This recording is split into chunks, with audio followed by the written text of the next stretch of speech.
Welcome to a broadcast of the recent Lorain County Commissioners' General Meeting.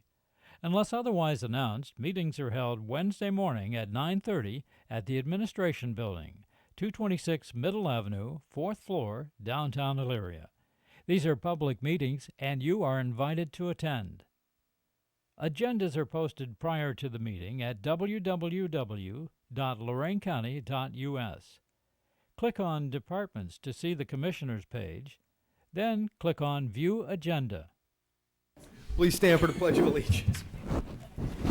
I pledge allegiance to the flag of the United States of America and to the republic for which it stands, one nation, under God, indivisible, with liberty and justice for all. Good morning, everyone, and welcome to the March 2nd meeting of the Lorain County Board of Commissioners. Commissioner Kalo has our Dog of the Week. Really, Jake, come here. Come on, get over here. You okay there? Our featured dog this week is a male American Bulldog. He was found around Central Park in Lorain. He's a year to year and a half old, great temperament, beautiful dog. Hey, you want to sit for me? Hey, Jack said you sat. Guess not, huh?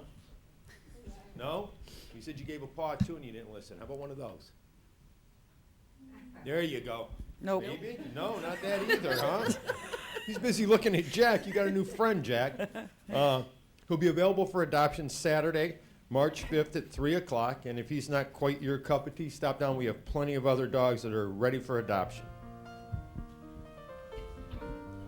You may not have noticed it, but he's got beautiful blue eyes. Did you see that? No? Yeah, they're blue. Beautiful dog. Probably have a lottery at the dog pound for that one.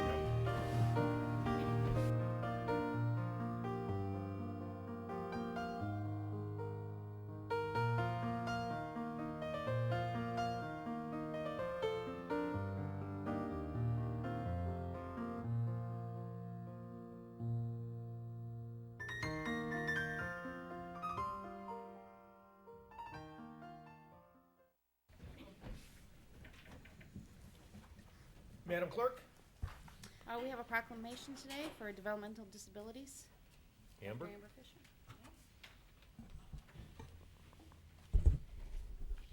Good morning. Morning. Good morning. I'd like to thank the commissioners for their support of Murray Ridge Center and of people with developmental disabilities throughout Lorain County.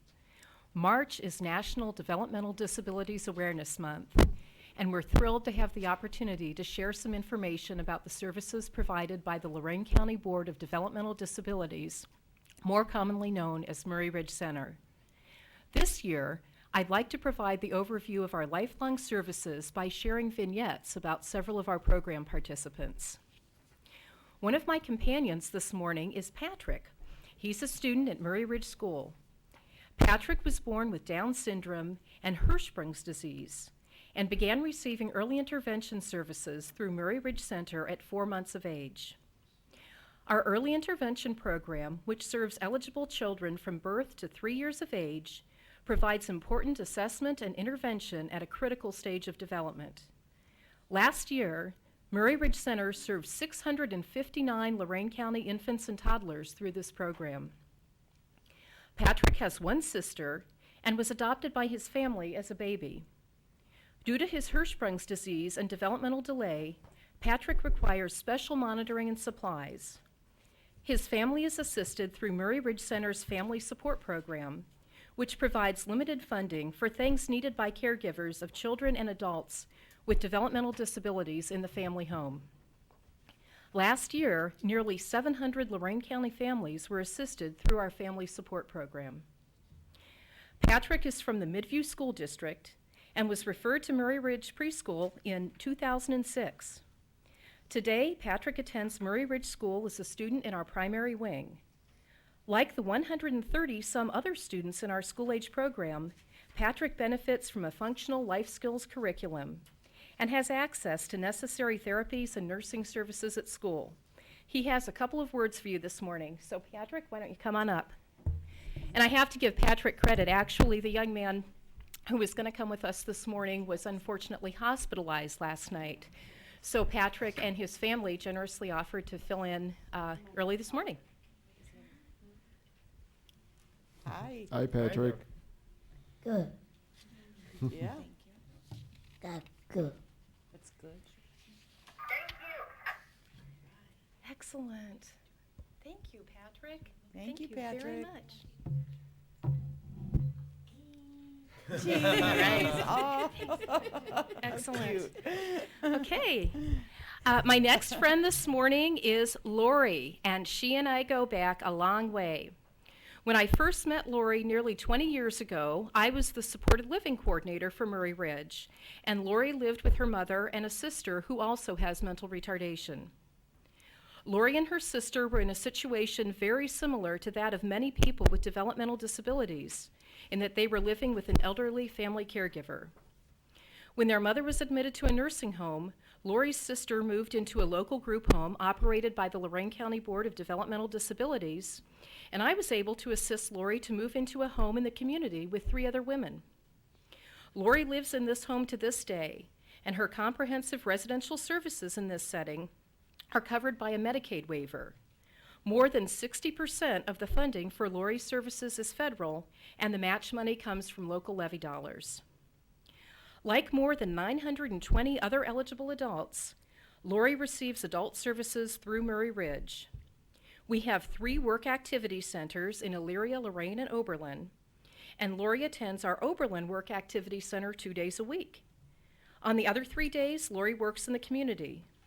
She was assisted through Murray Ridge Center's Community Employment Program to obtain a job at McDonald's, and also participates through our Supported Employment Program on a supervised work crew that does a job contracted by the Ohio Department of Transportation.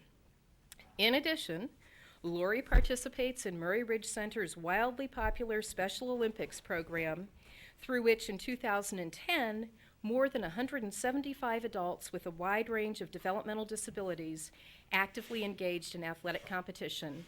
And at this time, Lori would like to tell you a little bit about her life and her athletic accomplishments. Why don't you come on up, Lori?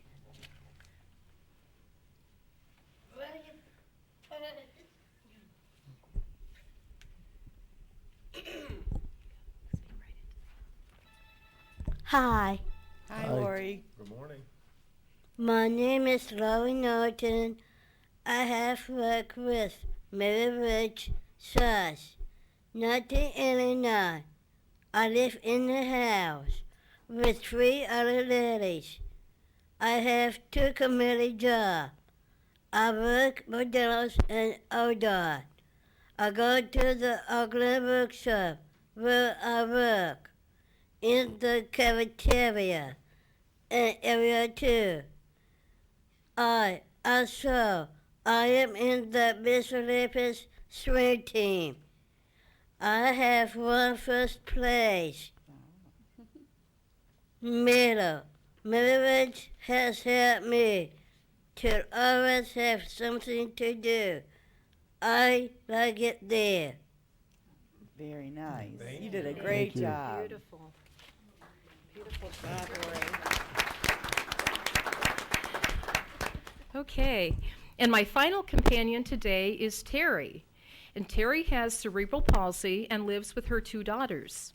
Unlike Lori, Terry does not need comprehensive residential services, but she does need some assistance to manage her household and to get to doctor's appointments.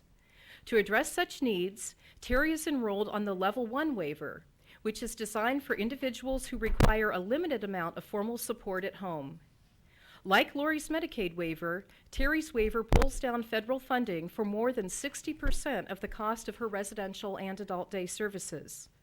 Terry attends our Elyria Work Activity Center 5 days a week and has previously participated through Murray Ridge on supervised work crews dedicated to document imaging and clerical services for the May Company.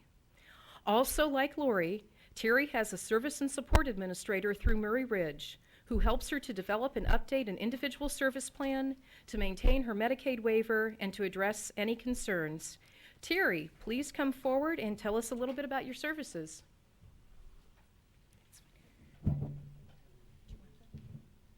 She can stay there. Yeah, That's she fine. You She's just give her fine. the microphone. You want to get? That's fine. You have to Just give her the microphone. Amber. Do you want to take? No? Okay, she's going to project. You want to hold it for Yeah. Amber? Yeah, we We won't can't get hear anyone. you. We want everybody to hear you. Okay, there you Hello, go. I'm Terry Beckett. I live at home with 2 daughters. I work at Mary Lou's workshop in the area. And I get paid for my jobs I do at work. I used to work at You're fine. Here I go. I used to work at Emory. What else?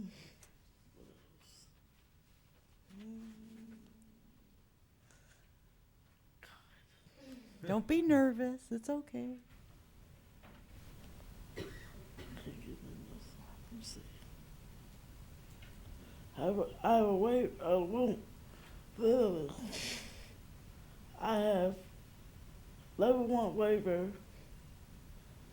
Those who go to my doctor's appointments and go shopping, which I love to do.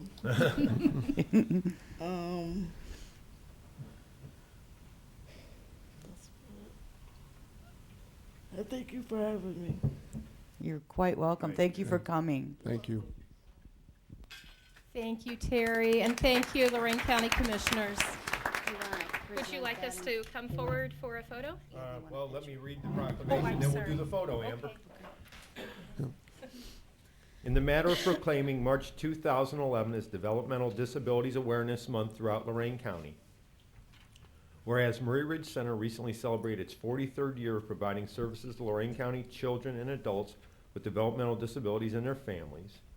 And then whereas through Murray Ridge Center in 2010, nearly 1,000 adults with developmental disabilities participated in training and or work experience in 3 work activity centers, several community employment enclaves operated by the Murray Ridge Production Center or in other locations throughout the community.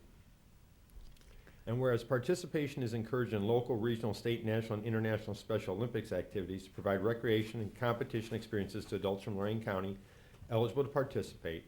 And whereas assistance that will permit families to care for a family member with a developmental disability in their home was provided in 2010 to 697 individuals through the Family Support Program.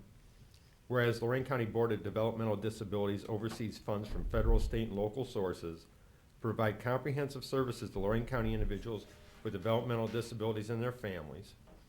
Now, therefore, we, Lori Kokoski, Ted Kalo, and Tom Williams, members of the Board of Lorain County Commissioners, do hereby recognize Lorain County Board of Developmental Disabilities and declare the month of March 2011 as Developmental Disabilities Awareness Month in honor of the sizable contribution made to the welfare of Lorain County children and adults with special needs. Witness our signatures the 2nd day of March 2011. Dr. Fisher, could you do me one favor? Could you talk about the basketball team being, it's March, I would, and the Lady Raiders and their accomplishments? I would be delighted to. I was sharing with Commissioner Williams that a couple of years ago, our men's basketball team took the state championship. And they didn't win this time, but last weekend we had a lot of excitement because our Lady Raiders basketball team won at regionals. And that's a relatively new team for Murray Ridge, so we're thrilled, and they're going to state, so go Raiders. Yay. Photo now, Amber? Yes. How's that work, Tony? Can you see everyone?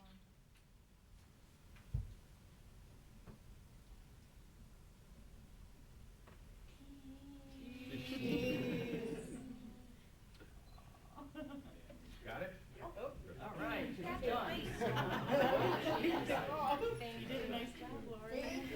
Thank all of you for coming. You guys Thank do a you. great job for our community.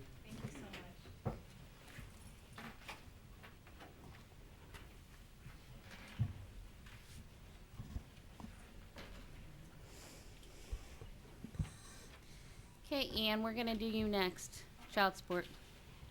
Speaking for me is my staff attorney, Just state your name. My name is Amanda Deery. I'm with the Lorain County Prosecutor's Office. Okay. And You as, might want to pull it down a little bit. Microphone down, Amanda. There Can't you barely hear go. There you go. and as Attorney Eckstein stated, I serve as legal counsel for Lorain County Child Support Enforcement Agency, and I thank the board for having us today to give the agency and me, actually, on behalf of the agency, a chance to talk a little bit about our March Madness driver's license amnesty program for reinstatement of licenses. As you may or may not know, one of the enforcement mechanisms that child support enforcement agencies are able to use pursuant to Ohio law, and specifically the Ohio Administrative Code, is the suspension of licenses, namely driver's licenses and also recreational and professional licenses. And that happens once child support obligor goes into default. Default basically is a delinquency in the support obligation. Notice of default goes out to that person at that time. When a license is going to be suspended, what is known in shorthand to us at the agency it's known as a 14-day letter. It's kind of your warning notice, and if someone contacts us within 14 days, we try to work something out, and if not, the license will be suspended. For March, for our amnesty program, it's the first time we've ever done this in March. We've done it in the past, typically for August, which is Child Support Awareness Month in the state of Ohio, and also in September, kind of a back-to-school type thing. The Lorain County Child Support Enforcement Agency will reinstate a license if a child support obligor comes up with and pays 1 month full support obligation plus $1. And typically what Lorain County Child Support Enforcement Agency requires is 2 months total support plus an income source such as an employer for purposes of an income withholding order, or to sign up for our Seek Work program. Obviously, throughout the month of March, or any time if an obligor approaches the agency and wishes to engage in the Seek Work program, we would be more than happy to accommodate that person, since a working obligor is preferable to a non-working obligor. And obviously, upon the agency's reinstatement of the license, a person would have to pay the $25 reinstatement fee to the Bureau of Motor Vehicles, which is standard regardless of the type of suspension that someone's license has undergone. And the last time that Lorain County CSEA did this was in September 2010, back to school. 308 obligors took the opportunity to have their licenses reinstated, and just shy of $90,000 was collected on Lorain County support cases for children and families, and specifically $89,143.45, and that was in 1 month. So we are hopeful and optimistic that we will be able to do the same in March of 2011. So I thank you for your time. I just have 2 questions. How many times per year does the law allow for you to have the amnesty program? Specifically, the law does not specify, and I'll throw to Ann. Often as you like? Yes, as often. Obviously, reinstatement specifics are left up to the individual agencies. This is kind of a, we're calling this our March Madness special.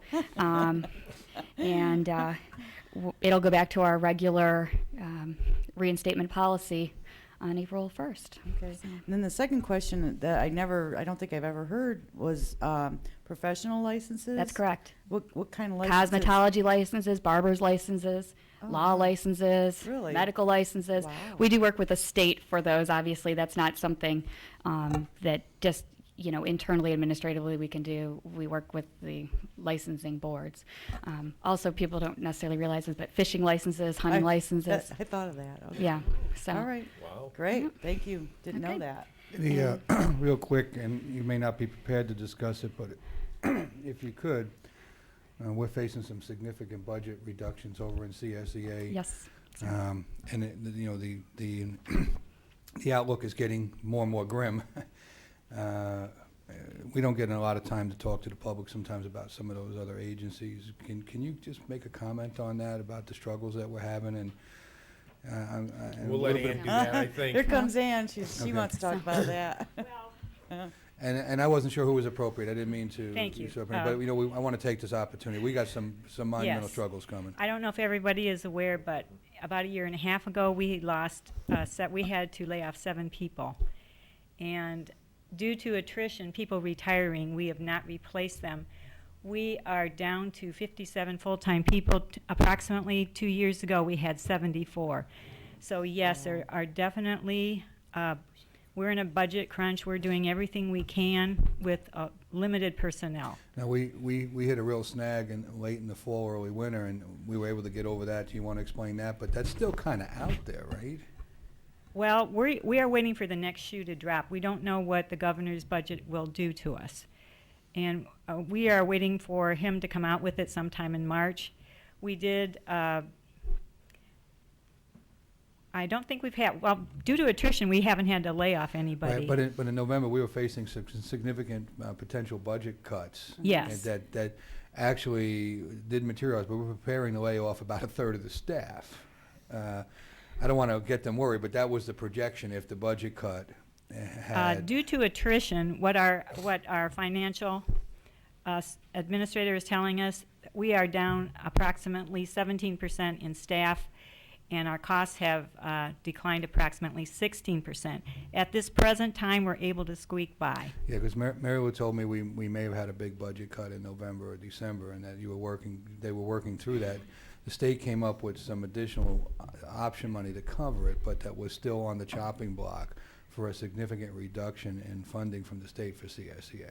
I have to say that Mary Lou's very creative, and that we were able to move some funds that we had into actually supporting the child support part of Lorain County Department of Job and Family Services, thanks to her and Jeff King. They do a great job. Yes. What I'm driving at is the CSEA is an important agency that makes sure that families receive the proper supports that they're not only that are ordered but are warranted.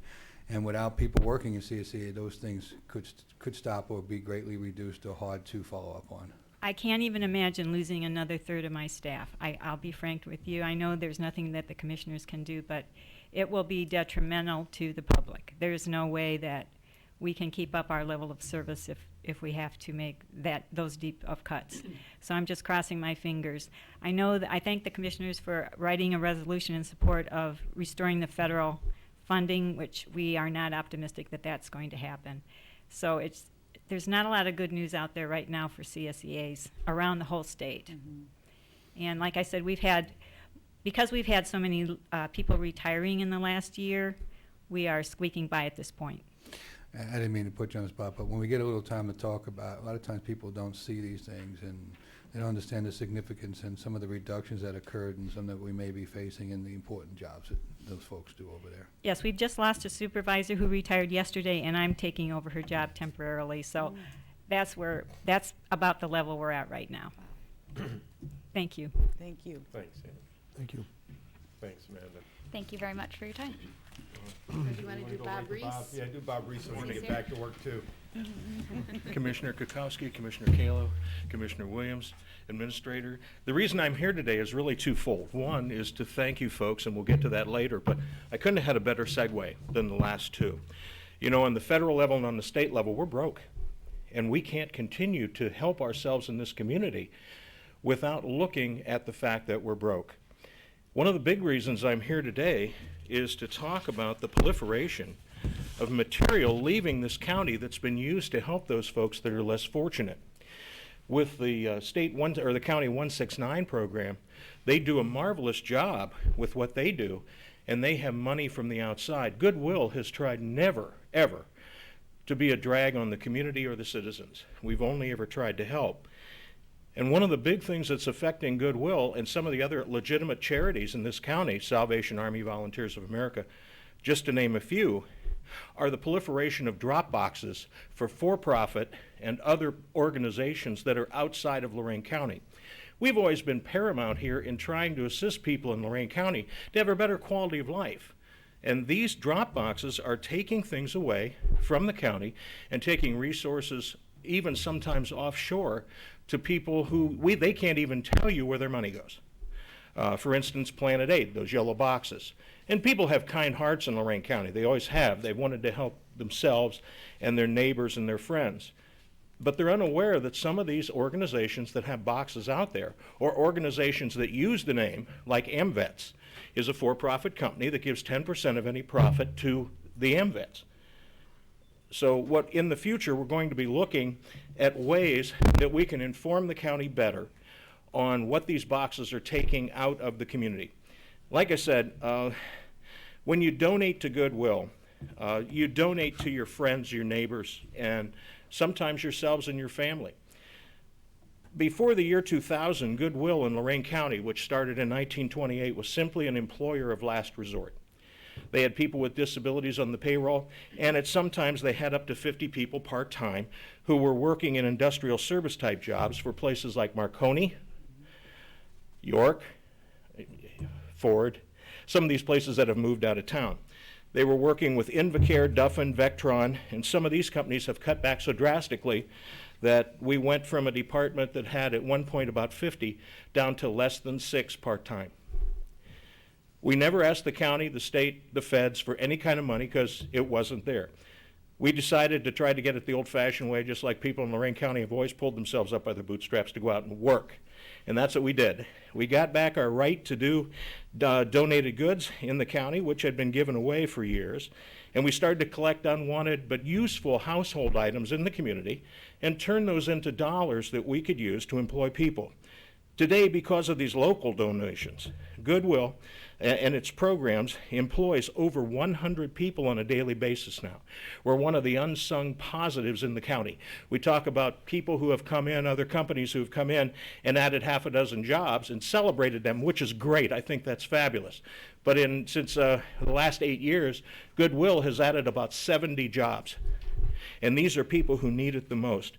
We always give primacy to those people who are the least effective in their work and to try to train them and bring them along and place them in the community.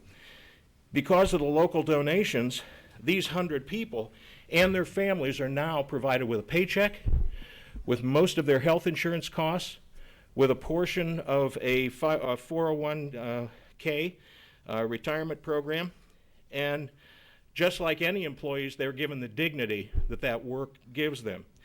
Like I said, there are several organizations and other groups attempting to take things out of this county that belong here to help us, our friends, and sometimes ourselves. I won't get into using all the names, but there are some that make you cry when you think of the charity, but it's a nonprofit, it's a for-profit taking money from a nonprofit. Like I said, like Planet Aid. If you think that I'm just throwing a name out, they're 990s online. I can't figure out, and neither can my CPA, where the money goes. Now, the drop boxes, unlike Goodwill's, are not serviced daily. And I think if you drive around, you see some of these boxes that have trash in front of them. Things are gone through by people, sometimes homeless, who may need them.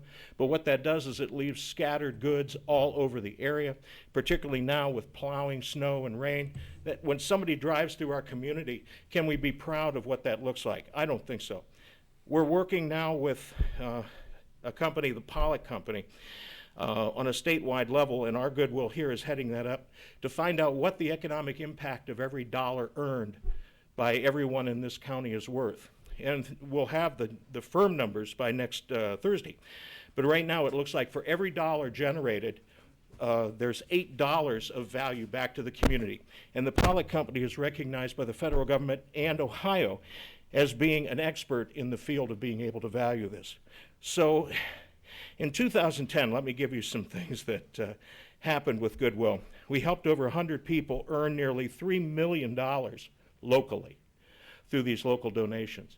Using Pollock's numbers, if my math was good, That's about $24 million of value back into the community from those jobs. Imagine if we had twice that number of donations, or if the organizations, Salvation Army, Volunteers of America, had those donations to use back in the community. Made it possible for Goodwill to establish, with the help of the county commissioners, a van service for the disabled and people who have no other means of getting around. And I'm learning every day how to deal with a mobility problem. So since the inception back in last October, those vans that you so kindly share with us, we have put in tens of thousands of dollars because of those donations into that. But we've provided 553 as of the end of the month, February. 553 trips to people with disabilities who would have no other way to get around and would be literally trapped in their own home. Some of them even have jobs. We impacted nearly 1,500 people's lives last year. A lot of those, of course, were through our job fairs, and we had 2 of those. And here again, I guess that you can come to them if you're outside of Lorain County, but I would say that over 90% of the people that come to those job fairs are right from Lorain County. We placed directly outside of the job fairs over 50 people into gainful employment, and most of these jobs are well better than minimum wage.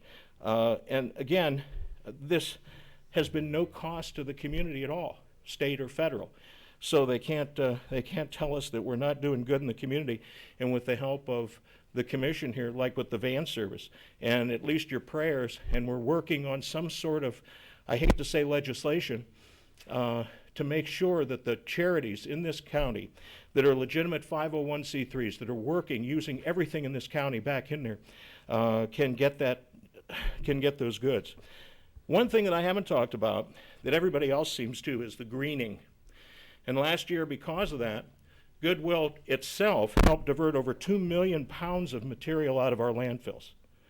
I don't know if that's any, if you can even get your head around that size, but if any of you know of our Avon store, that would fill our Avon store, not in bales, but at loose, about 9 times. Then we kept that out of landfills. Unfortunately, there's still a small percentage that has to go to landfill, but we're even now working with companies to take broken computers, broken toys, and other plastics. And we've asked no one for that. All we've asked for is to let us take the cast-off unwanted items from the people in this community and turn them into gold, so that in the future, the golden sunset that I'm looking forward to someday, the whole county will have. So when I look at the emblem up there, I see that golden hue across this county, where a place where people want to come to, and we'll change that rust color belt to a gold color belt. So county commissioners, thank you so much. Thank you for your prayers, for your vans, and thank you for the rest of the people that have been helped by the vans in Goodwill, Lorain County. Just a report. I hope I have another report that we're able to get better and more stuff, because we can get rid of some of these pirate boxes that they kind of feed on our heart, but they're taking resources out of the county.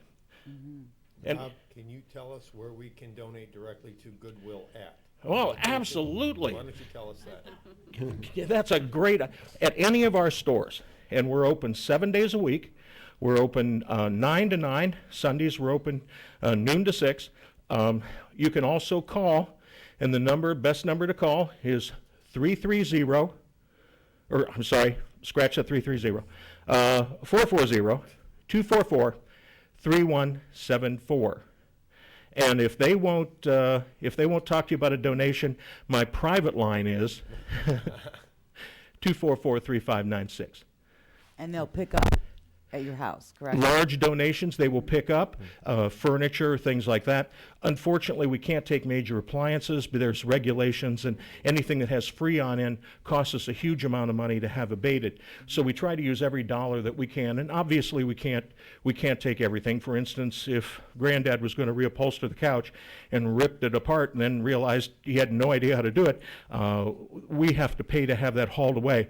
And I can tell you that our bill to have things hauled away that we can't recycle is over $5,000 a month. And again, that's not a charge that the city or the county picks up. Goodwill picks that up, because there, like I say, unfortunately, there's some things that we can't sell. Textiles, for instance, that somebody won't wear here because it's stained or torn or is missing zippers and things like that. We can sell on the secondary market as clothing to countries like Haiti, where they've had a problem and they need clothing, or in Africa. So if on National Geographic's channel you see somebody with a Lorain County Community College sweatshirt, they may not be an alumni.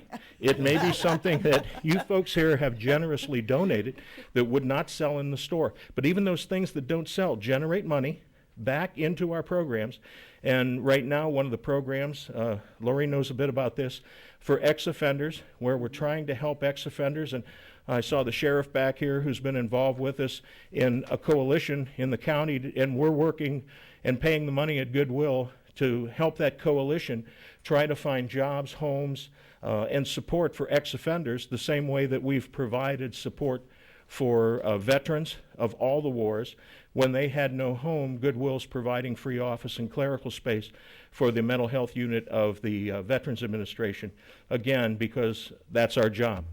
And in this county, if jobs were created, we want to be at the forefront of the people who train and place those. And we want to give you guys all the credit and all the people in the community, because Bob can't do it, Goodwill can't do it alone. It's the community working together like they always have for the last almost 300 years. When this was Charleston, in fact, I just came back from Charleston. So thank you folks very much. And any questions that I can ever answer, you have my numbers, call me. Yeah. If I don't know it, I'll find somebody who does. Hey, Bob.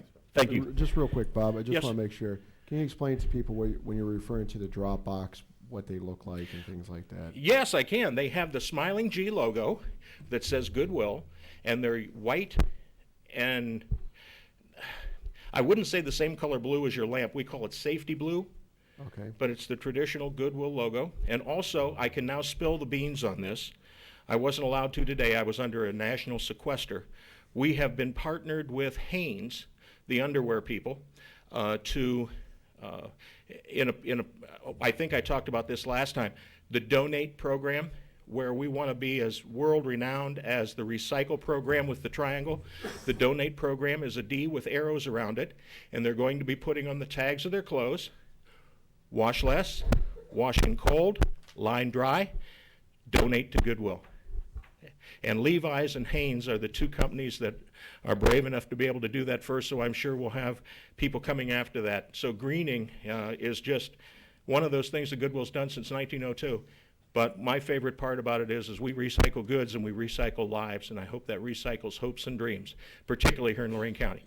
It does. It does. I know I missed my first board meeting Monday because we had the emergency, state of emergency here in the county. I too got water in my basement, but it forced me to do some cleaning, and I took a truckload of items to Goodwill yesterday. Well, thank you. In Lorain, and I just want you to know that the young man there, he helped. He was very helpful. He was very respectful. He didn't know I was on the board or anything, so he knew he wasn't allowed to get up in the truck. He knew the rules, and it was a good experience. We've got great folks. Yes, you do. We've got great folks. Thank you, Commissioners. Thank you, Administrator. Thank you. And I hope all people realize what boxes to donate to and make sure it's ones that are going to benefit our community. You bet. That's the secret. Benefit our community. Our community, not other. We don't hate everybody else. We just need us first.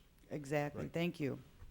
Madam Clerk? Under Resolutions Number 1, Job and Family Services Bills. So moved. Second. Discussion. Mr. Kayla. Aye. Ms. Kowski. Aye. Mr. Williams. Aye. Investments. So moved. Second. Discussion. Mr. Kayla. Aye. Ms. Kowski. Aye. Mr. Williams. Aye. No appropriations transfers. So moved. Second. Discussion. Mr. Kayla. Aye. Ms. Kowski. Aye. Mr. Williams. Aye. No advances, no repayments, requisitions. So moved. Second. Discussion. Mr. Yeah. Kayla. Oh, I'm sorry. Go ahead. 521-11, it's a miscellaneous repair for Molinex, $15,000. I've seen that there was a letter from Molinex back in 2009 saying they were going to give us a discount. That's what I'd like to do is actually open that up and see if we can get other dealers involved, maybe get a lower price on this as well. So, You want to send it out for a bid? Yeah. Request for bid or a request for proposals? a request for bid. Request for bid. There's Right. no negotiation at that point. Request for proposal, you can negotiate. Okay. Well, I'm sorry, what was that? She The- said request for quote. Right, I would say a request for quotes if we want to send it out there. Can we do a temporary, though, if the vehicles need any service? Well, we can continue operating under the current fee schedule. We can go out with an RFP. Right. That would be my recommendation. There's too many variables under a sealed bid. That would be work we could identify, pretty much. So we would do a proposal, request information regarding discounts, et cetera, and we can offer it out into the community. There really shouldn't be no issue with that. Okay. Is that the pleasure of the board? Yeah. To Yeah. do that? So you want to amend your motion? Yeah, I have to amend my motion excluding 5521-11. I'll second as amended. Well, I don't know if you want to exclude it, and we may need to No, use. we I'm saying, do amended we- it. We amended it. It's just a blank purchase order for miscellaneous repairs for various county vehicles. That's all it is. It's not for a specific car at this point. Okay. I just want to make sure we still, because periodically we do get damage and need to continue on. Well, that's what I with was the work, asking, if I right. needed to do that, to have something as a temporary appropriation to cover any. Yeah, sorry, vehicle I problems misunderstood. I think that we need to go forward, but we need to do the RFP. And this way we have, when we get the RFP done, we can modify it. I don't think that has it's not a fee for service, so we just stop using it. No, it's just when we get the new, vehicles. whatever comes Right. out of the Blanket RFP. purchase order. Right. Okay. Mr. Kayla? Aye. Ms. Kowski? Aye. Mr. Williams? Aye. Travel? So moved. Second. Discussion. Mr. Kayla? Aye. Ms. Kowski? Aye. Mr. Williams? Aye. Bills? So moved. Second. Discussion.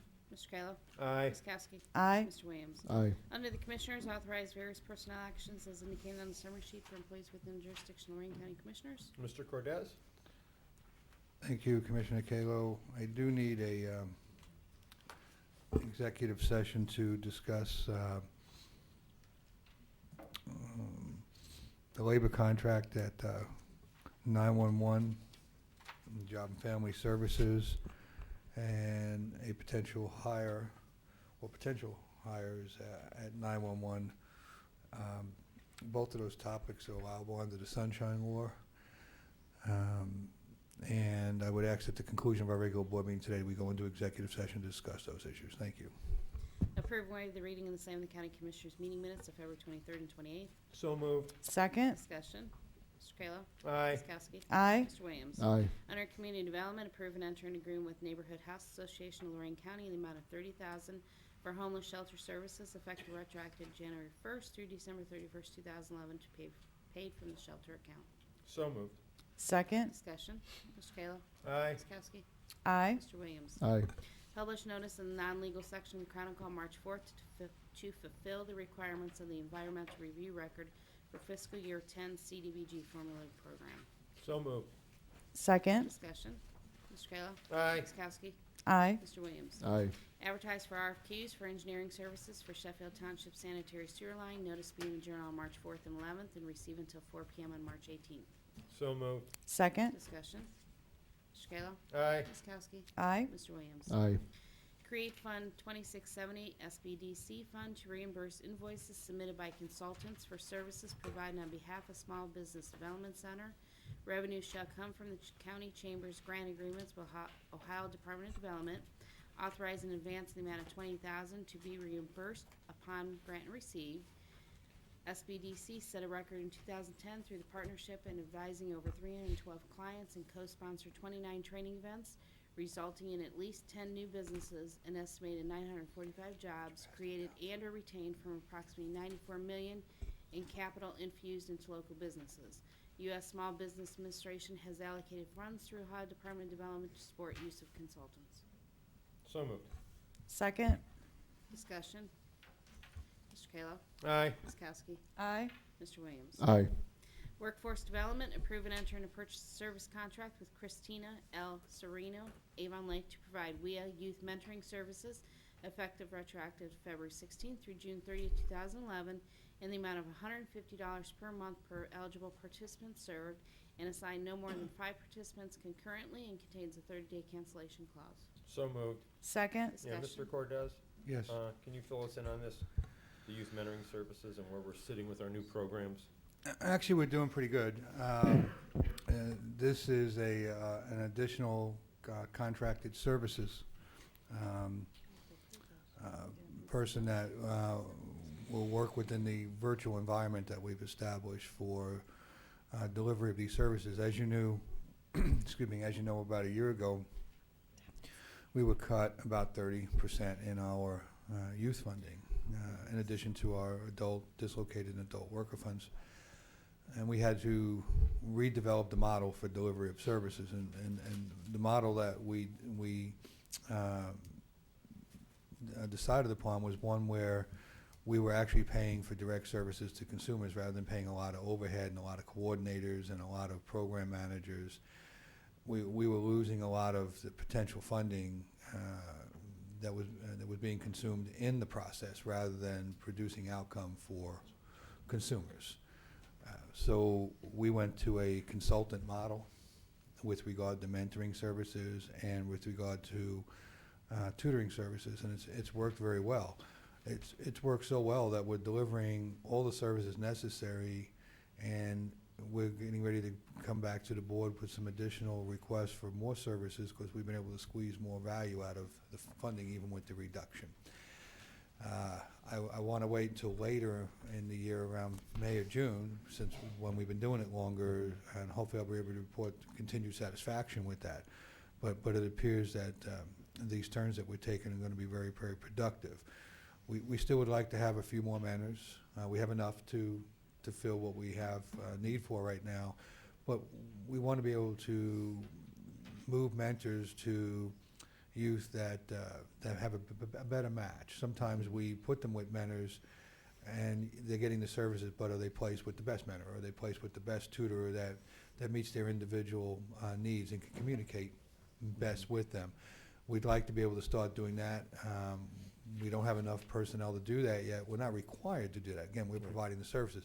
But I think there's a better way of providing those services within the cost constraints that we have. So I'm pleased so far. I think it's going well. I think that we have more to do. I'm going to be asking the board to probably send off some correspondence to the federal government with regard to cuts in WIA funding. We're going to get hit really, really bad right now, and it's a critical time for Lorain County. As you know, we did the same thing with adult worker services and adult dislocated workers funding, where we went to lowest cost options and home remedies and things like that to stretch the dollars more fully. I believe that we're getting maximum potential right now out of all of our funding sources. Additional cuts will simply decimate these programs. There's not a lot more room to squeeze that chamois and get any more moisture out of it. So you know what's going on the national level, and you can see that these programs are being targeted. I realize they got their whole set of problems they're dealing with up there, but right now I'm dealing with the problems right here at home. So that's what I'm concerned with. And by the way, with regard to number 14, if I may back up, we went by it pretty quick. Our SBDC has been awarded several tens of thousands of dollars more for the good job we're doing here to allow us to pay for those consultants. The state gave us additional allocation, and the federal SBA gave us additional allocation because of the structure and the partnerships with Glide and the Community Development Department and the Entrepreneur Center out at the college to be able to do these counseling sessions. So we'll be reimbursed for these counseling sessions, and we're getting almost an additional $50,000 over what we were getting about a year and a half ago because of the good work of Glenn Wilson and our partners at the Chamber of Commerce, the Community Development Department, and at the college. And I need to say that because these guys are really working real hard up there to get maximum out of meetings and where they're meeting. And we hold office hours over at the college holds office hours over here, and we're trying to get that entrepreneurial grow your own partnership with the college, which does a fabulous job with small business development. Thank you. Mr. Kayla. Aye. Ms. Kowski. Aye. Mr. Williams. Aye. Under the engineer award contract to Libby Construction, Wake in the amount of $80,948 for metal road culvert 0058 replacement. 16 bids were received on February 17th, this being the most responsive complying with specifications. Issue notice to proceed and complete on or before June 24th. Authorize county administrator to notify the auditor to release retainage at completion of the project. Estimated cost was $94,500 and will be paid 89% OPWC and 11% local from Bridge Engineer Projects account. So moved. Second, Discussion. just a comment, 16 bids, that's a lot of people out there looking for work. That's about the most I've ever seen, isn't it? It's a lot. It's a lot, yeah. Mr. Kayla? Aye. Ms. Kowski? Aye. Mr. Williams? Aye. Advertise for limestone aggregate and asphalt plant mixes. Notice to be in the Chronicle on March 4th and 11th. Bids to be open at 2 p.m. on March 18th. So moved. Second, Discussion. Mr. Kayla? Aye. Ms. Kowski? aye. Mr. Williams? Aye. Under the Sheriff, approve and enter an agreement with Eaton Township for extra police protection for the year 2011. Deputies to be paid $26.66 per hour and 50 cents per mile and contains a 30-day cancellation clause. Sheriff, any comments?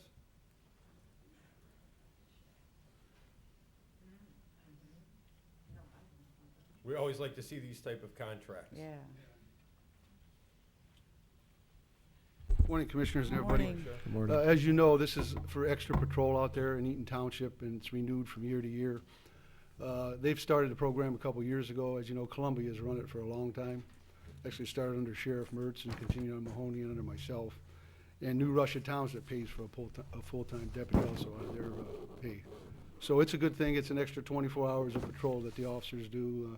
They work extra patrol. We don't take a deputy that's already there. We put another deputy. It's like a part-time job basically to them. But they don't get the $26.66. They get about $21. The rest goes in for the benefits, and then the 50 cents an hour goes in for the gas. Okay. So it all kind of, and as you know, the fund built up for Columbia through the years. They actually bought themselves for Columbia Township, bought one of the cruisers, which we use out there strictly. So there's no county equipment, no county gas, no county maintenance. It's all paid by Columbia. Good job, Sheriff. Now, there's Awesome. another county, right? Pardon? Aren't there other counties that are involved in this? Or, I'm sorry, other townships that are involved in this as Yeah, well? we're actually been working with the 18 townships to try to get some of them. Some of them are more solvent than others and bigger than others. Obviously, Right. you got Rochester and Brighton and things that don't have many people down there, so they wouldn't be able to have those resources. But we're trying to get them maybe to try to group together, to go together. I mean, maybe 5 or 6 of them go together and pay for a deputy. So we're still exploring those options, but they're struggling right now just like Right. everybody else is. So And the people in the townships are paying for this as well. Yes. And that, so. I've it's- always made it's- that comment, that they pay the same sales tax as everybody else does in this county Right, too. and so. they're going through and they're doing this, and the trustees are doing a good job to get the extra protection for them. So kind of goes against the rumor that the townships are getting free protection, police protection. That's right? correct, Commissioner. Okay, thank you, Sheriff. Thank you. Appreciate that. Thank you. Thank you, Sheriff. I'll move. Second, Anything further? Mr. Kayla? Aye. Ms. Kowski? aye. Mr. Williams? Aye. Mr. Cortez, County Administrator? Thank you, Madam Clerk. Actually, since the other two of the commissioners were at the same event I was, I'll just let them speak to the Leadership Lorain County event. So I have no additional comments other than to remind you about the executive session and thank Goodwill for all the work they're doing in our community. I see they've left, but I know they're struggling down there. Also, just like everybody else is. Thank you. Mr. Ennis, Assistant County Prosecutor? Commissioners, I do have one matter of imminent litigation that I would like to discuss with the commissioners in executive session. Commissioners report. Well, it was an extremely busy week this week. Thursday, I attended the State of the City of Lorain. Mary Anthony Krishenko did a really good job of explaining all the good things that are going on in these tough times. And then in the evening, about 4:30, we went down to City Hall for the rally for Senate Bill 5, in opposition to Senate Bill 5. Had a lot of good people down there. It got really cold, so you were lucky that you did it at 12 o'clock in Elyria. Friday, as Mr. Cortez indicated, we all went to the Difference Makers where they honored Betty Blair, Mr. Betcher from Betcher Industries, and also Frank DeTillio, the president of the Chamber of Commerce. And it was a wonderful, very, very nice event. And I didn't notice, but Mr. Cortez said he actually made Betty Blair cry, which I didn't see that. But it was... Well, let's put it into perspective. I was co-host and co-MC, Yeah. so I didn't just sit in the audience. And there was a wet tear there. Yeah, that's good. Oh, let's see, what else do we got here? Yeah, Monday, like I said, I was supposed to be at the Goodwill meeting, my board meeting, and I didn't go to that because of the state of the emergency here. And yesterday I cleaned my basement out from all the water, unfortunately, like most other people. And this morning, Ted and I attended our Team Lorain County meeting at 7:30. So it's just been a crazy week this week, and I guess that's the end of my report. Okay, my turn. Your turn. Yeah, on Thursday I attended the anti-SB 5 rally in Elyria. On Friday morning, Mike Chowner and myself, through the blizzard, drove to Oberlin for a meeting with Sandra Hodge, David Orr, and P.J. Carter. We actually got a chance to see President Kristoff for just a minute as he popped his head in, discussing the Oberlin project and Oberlin College becoming more engaged in Lorain County. And they're doing a very good job. Sandra Hodge actually sat next to me this morning at my first Team Lorain County board meeting. Yeah, welcome to that. Thank you. And also, I spoke to Eric Norenberg, speaking of Team Lorain County Gym, in relationship to our SWAC. They had an issue out where through the reservoir comes out and comes from New Russia Township through the City of Oberlin to Pittsfield. He'd like to discuss maybe some issues with our stormwater management, just an area where we converge townships and cities where they're having major flooding at. Certainly. He said he was going to give you a call. I direct him to you because Who- of the SWAC. who was this? Eric Norenberg from Oh, I Oberlin. talked to Eric off and on. I'll get a hold of Eric. One of the things we're trying to do is establish, everything in the unincorporated areas, but we know, especially in some of the cities or villages that are further out, surrounded by the unincorporated areas, more so than the northern part of the county, that we're going to have to develop relationships much sooner with them than we will with the northern urbanized areas. So I'll get a hold of them. We'll start working on it. Yeah, that's what Eric was. If we could start somewhere down there where you have the municipalities tying into the unincorporated, so maybe we can do some test areas, how we're going to work cooperatively. Also, at the Friday night event, Commissioner Kukowski forgot, El Centro was honored also, and Victor Leandre. Again, a real nice event. Nice to see everybody there. Turnout for the difference makers. Monday I wasn't available. I had over 5 foot of water in my basement. We lost a ton of stuff. So I did that all day Monday. So again, it was a busy week. I guess that concludes my report for right now. I guess that's it. Mr. Williams? Okay. Well, first I want to thank actually the Chronicle. They did a favor for me, put my personal cell phone number in the paper, which, not being sarcastic, that was actually a good thing. I asked them to do that. And I got a lot of calls from individuals with positive remarks and individuals who disagreed with me on some things. We had a nice conversation and just different ideas. And I want to thank those individuals that called me and took the time out of their schedule to talk to me in that. So there was one young lady from Elyria. Her husband is in Afghanistan, and I just want to again thank her, single mom, basically a single mom with her husband in Afghanistan, taking the time to call me, explain to me what's going on with her, what she would like to see out of the county. And again, just thank you to all the people that called, and thank you to the Chronicle for putting my number in the newspaper. I appreciate that. And I thought you were being sarcastic when they put your personal phone number in there. No, I asked them to do it, and they honored it, so I appreciate that. Board correspondence? Move the reading be waived. I'll second. Discussion. Mr. Kayla? Aye. Ms. Kowski? Aye. Mr. Williams? Aye. Public comment? Anyone wishing to address the board this morning? Good morning, Shirley.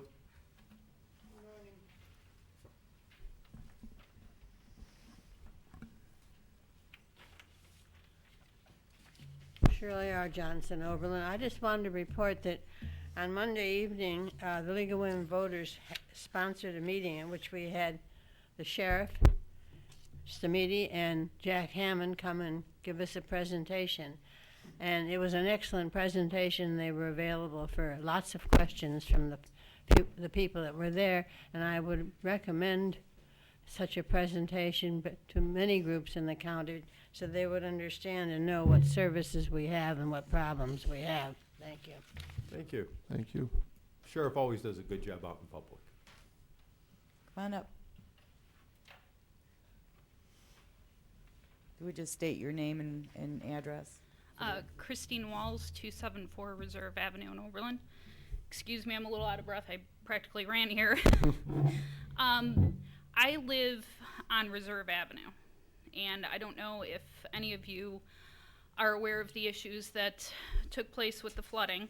That's and what I know, not to interrupt you, but that's what I was just bringing up to our county administrator to get with Eric, as we just spoke about it within the past hour and a half, ma'am. okay, well, I certainly would like you to hear me out. Sure. So Sunday, you know, as everybody knows, we got a ton of snow on Friday. Sunday night had a horrible storm. I tried to exit my street at 5:45 in the morning. About a quarter of the block was completely underwater to the point where it was up over the curb, up near the condos, as we call it. And I did not deem it safe to proceed. So I came home. I attempted to call the non-emergency number with the City of Oberlin. Later on that day, I would find out that all of the city phone lines were down, and the only access that I would have to communicate the issue was to call 911. I have worked in public service myself, and I well know the purpose of 911, so I did not call. However, at that point in time, there were no high water signs posted or anything. Through the course of the day, the only way that most of the residents were able to get out is if they had a SUV. Four-door sedans were not able to get through that, and the ones that did were damaged. I fully understand that the flooding throughout the county is a huge source of concern. However, I think that we are the only residential area in the county that has one way in, one way out, and this is also an issue that has been brought forward to the City of Oberlin before. There were representatives from our street that tried to get to a resolution with Mr. Norenberg 2 years ago. I have communications to him, talking to him about my concerns about it, and I'm extremely frustrated, to say the least. So I'm really hoping that the county and the city can get together to resolve this, because I don't have access to my home. And the bigger concern, I think, for the City of Oberlin and for the county is that it's a public safety nightmare waiting to happen. Somebody is going to drive through there and get hurt. Somebody is not going to be able to get home to a situation that may be taking place. Our mail is not able to be delivered, and it's just 2 years too long as far as I'm concerned. How long before the water receded, ma'am? It was 10 o'clock, between 9 and 10 o'clock Monday night. Yes. And also on East Vine Street in Oberlin, they had, again, extreme flooding issues. However, that water was able to recede. But I think that if you were able to see the area, we've got farmland on either side that is extremely flooded. We have a unofficial road access at the end of the street, which is chained off. We did request Mr. Norenberg to open that as another means to get through. They did not deem it safe. There's also flooding at that end of the block as well. So either side of us, there's flooding. And I just really hope that somebody can do something, because the level of frustration with the residents is ridiculous. People have flooding in their basements that I'm sure is the cause of this. People's cars were damaged. And there's 3 houses on the block that are up for sale, and one was supposed to have a showing on Monday. And it's impacting my property values. So I know that Mr. Norenberg heard from myself and another resident on Monday, and he, I think, understands very clearly how we feel about it. And I also attempted to make contact with Commissioner Williams. Did Mr. Norenberg send you the pictures of the flooding, as he indicated? I have not seen the email on that, no. Okay, well, he said to me that he sent you pictures of the flooding on Reserve Avenue. I will follow up with him and make sure that he sends those to all of you so that you can get a better appreciation for the severity of what we're dealing with. Jerry, do we have any jurisdiction over what's going on over in Oberlin? Well, not really with control of the streets. I mean, I don't know if what's happening there falls, you know, Under our the countywide emergency, situations under right. Mr. Kelly's thing, but as far as, you know, maintenance and construction of the streets and that thing, that's totally within the jurisdiction of Oberlin. Right, we are in charge of county roads, so Right, city roads are and- gonna fall under the jurisdiction of your city. Correct, and I'm fully aware of that. Okay. However, Mr. Norenberg, in his previous communications, has indicated that the flooding is a result of something that's not being maintained by the county that is an impact to the city street. Well, that's an assertion by Mr. Norenberg. Yeah. And like all things, that's subject to interpretation. Mr. Norenberg shouldn't be out there telling residents that when he hasn't discussed those issues with us. Your problem is severe, and we'll see what we can do, and we'll look at issues that he indicates may be causing that. But let me make this clear: the responsibility falls to Oberlin, Right. regardless of what Mr. Norenberg says.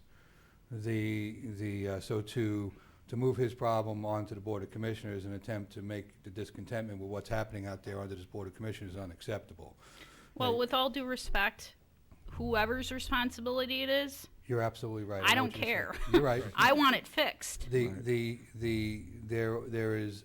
a massive amount of work that needs to be done on stormwater, and that's one of the reasons why this board took the unprecedented move and implemented a fee a year ago to try to start addressing these issues.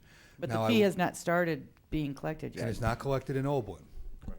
But it had, even when it is going. This February, it's being collected on the tax duplicate. Oh, it did start. So, February 1st. but it's not collected in Oberlin. Now, there is some responsibility for waters moving into a jurisdiction and how that's maintained as it gets to the jurisdiction. Okay, and those are the issues that we're trying to take a look at.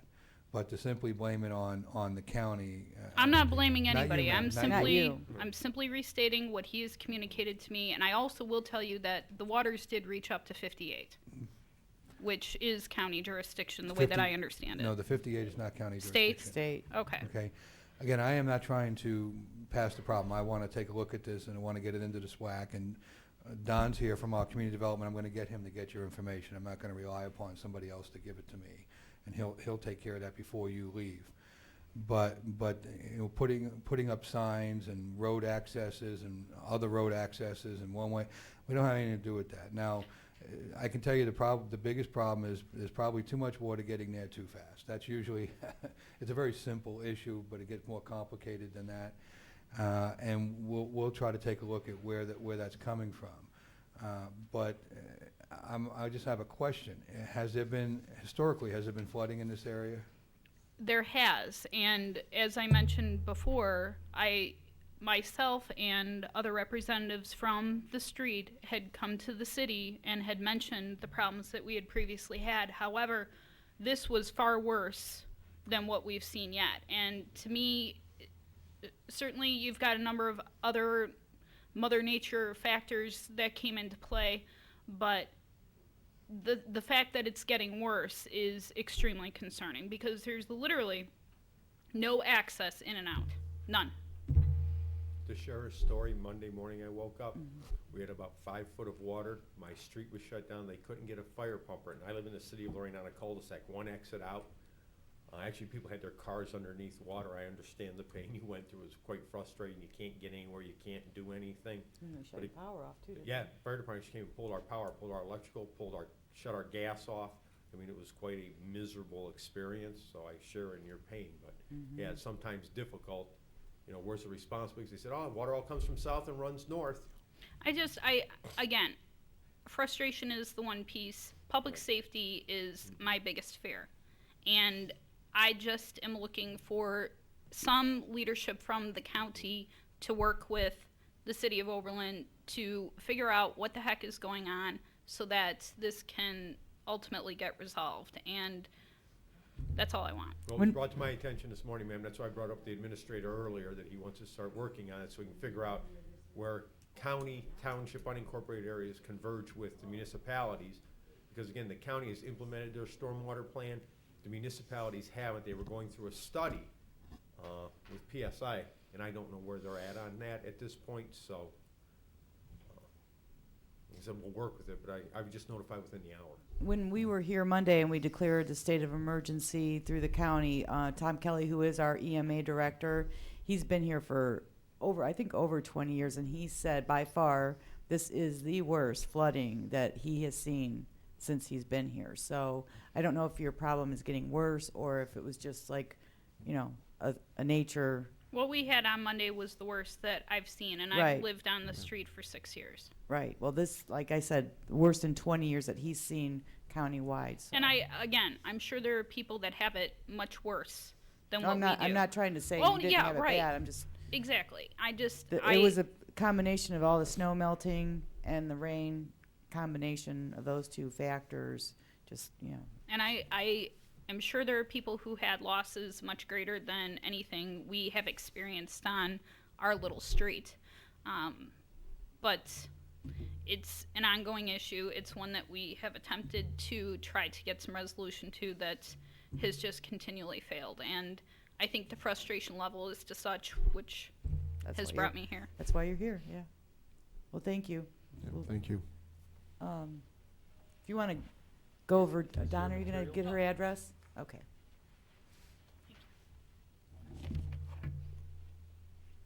Morning. Morning, David. Morning. Still morning? Still morning. David Ashenhurst, 260 Sumner Street in Oberlin. And for 4 of our last speakers' 6 years, I was on City Council in Oberlin. And I just want to urge, before you leave, ma'am, City Council in Oberlin meets on the first and third Mondays. March 7th is the next City Council meeting in Oberlin. And similar to this meeting, there is a public comment. There are a couple of public comment opportunities during the course of that meeting.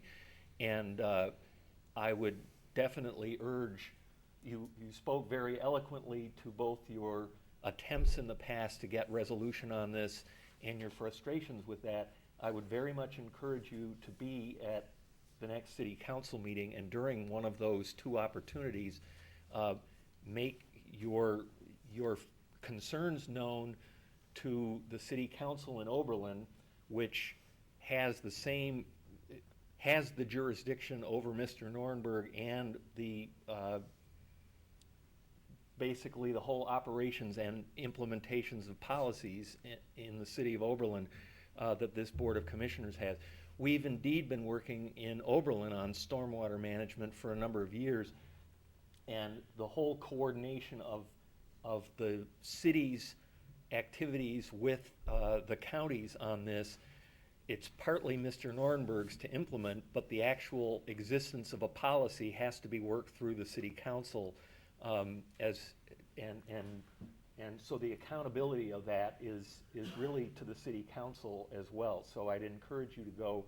I mean, they will see this on TV, but it would be great to see you at a City Council meeting. Excuse me? My next date. Great. Well, I will be there too, and I'll be glad to see you there. And just to continue a bit, the question was asked, you know, is this worse down here? And there is a jurisdictional question here, partly because of exactly where Reserve Avenue is, the kind of land that surrounds it, the ditches that go through incorporated and unincorporated areas, the fact that there has been some change in the landscape down there with the buildup of a right-of-way, which makes water flow differently than it did in the past through that area. So there is an intergovernmental coordination problem there.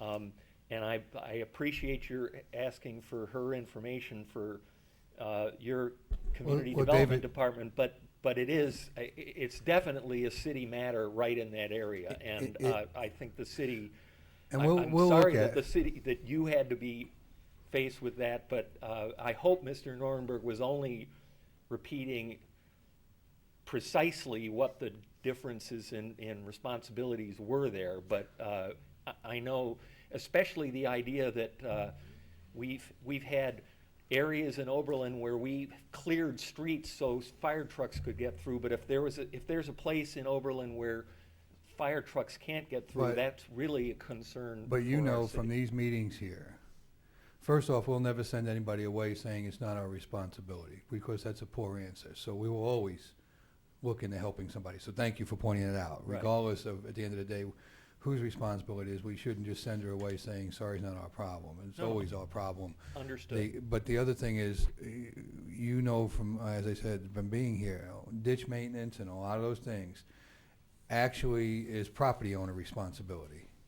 Even if that property is in the county, it's still property owner responsibility. So for a blanket statement that, well, call the county commissioners, it's the county commissioner's problem or it's the county commissioner's fault, it's not. It's simply not a correct answer. We are trying to work on different ways of developing a stormwater management policies and procedures and some work that needs to be done, but this is years into the future that these things are going to pay dividends. There's not going to be any immediacy to this.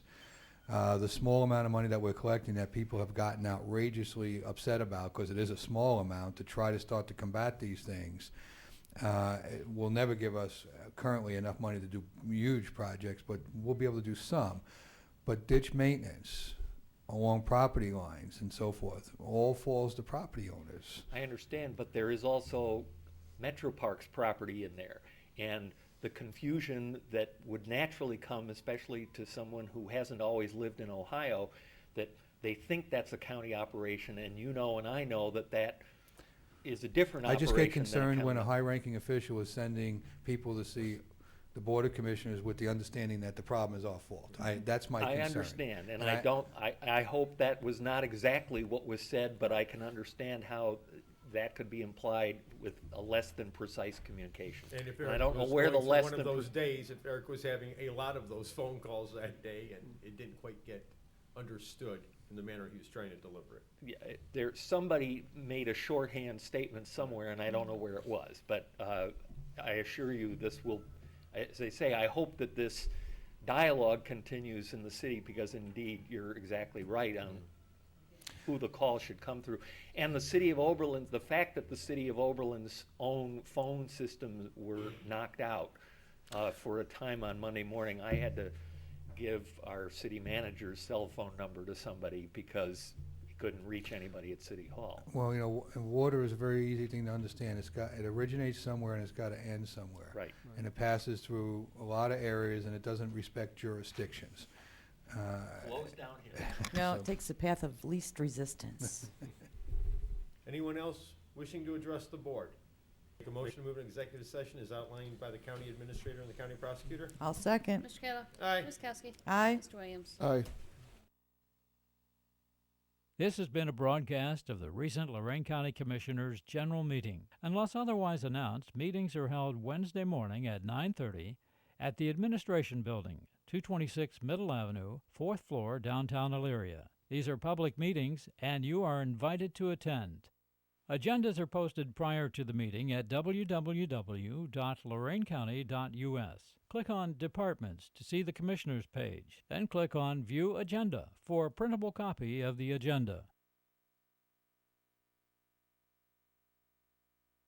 How about a little trash talk about Lorain County Solid Waste Collection Center in Elyria? The Collection Center makes it easy for Lorain County residents with ID to get rid of stuff you don't want going into a landfill. Stuff like hazardous waste, acids, household bleach, oven cleaners, antifreeze, paint, herbicides. Take it to the Collection Center. It's a drive-through, so it's easy to get rid of scrap tires, even if they're on the rims. The Collection Center also takes e-scrap like computers and monitors, circuit boards, microwave ovens, smoke detectors, even household TVs up to 27 inches. No console models, fluorescent lights and ballasts, reference materials and books, fire extinguishers, all kinds of stuff. Drive through, drop off. Just don't bring curbside recyclables, explosives, medical waste, radioactive materials. For what's accepted and not accepted, visit loraincounty.us/solid waste. The Collection Center near Big Lots at 540 South Abbey Road in Elyria is a service of the Lorain County Solid Waste District, the Department of the Lorain County Commissioners.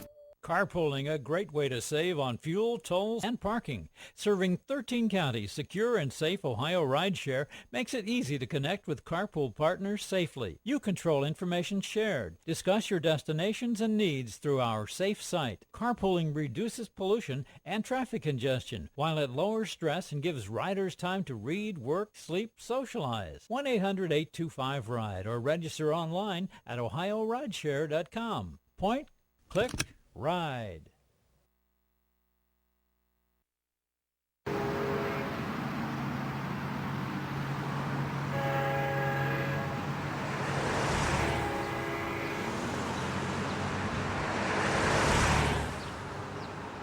Pedestrian injuries represent the second largest number in motor-related deaths.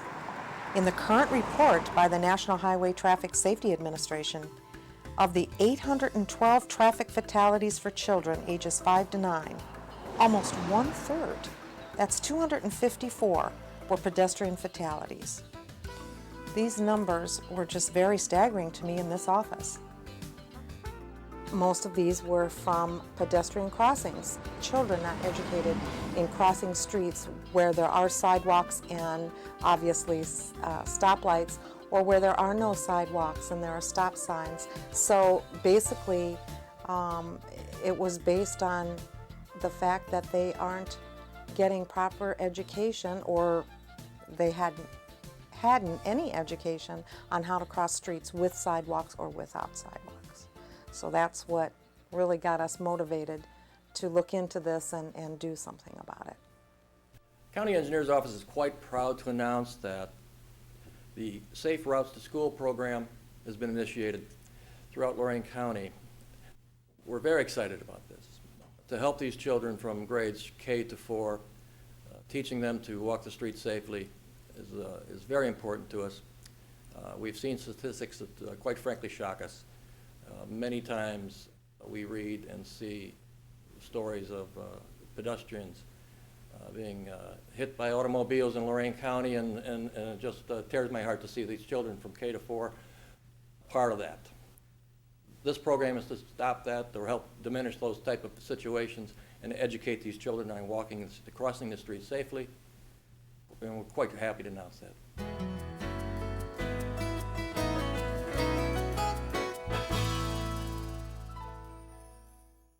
Most of our workshop was developed and made in-house.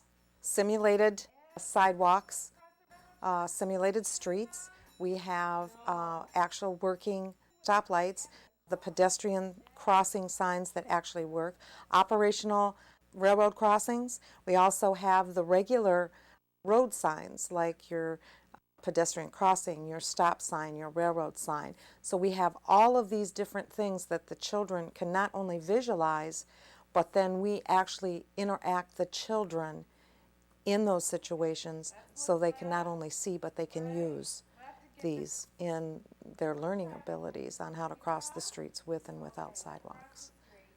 We've had so many good responses back from the children, and of course it's just like anything else with children. When you ask for volunteers, when you're talking in a group of 60 and you can only have 8, it's amazing at the hands that go up. You know, does anybody want to volunteer? Well, everybody wants to volunteer.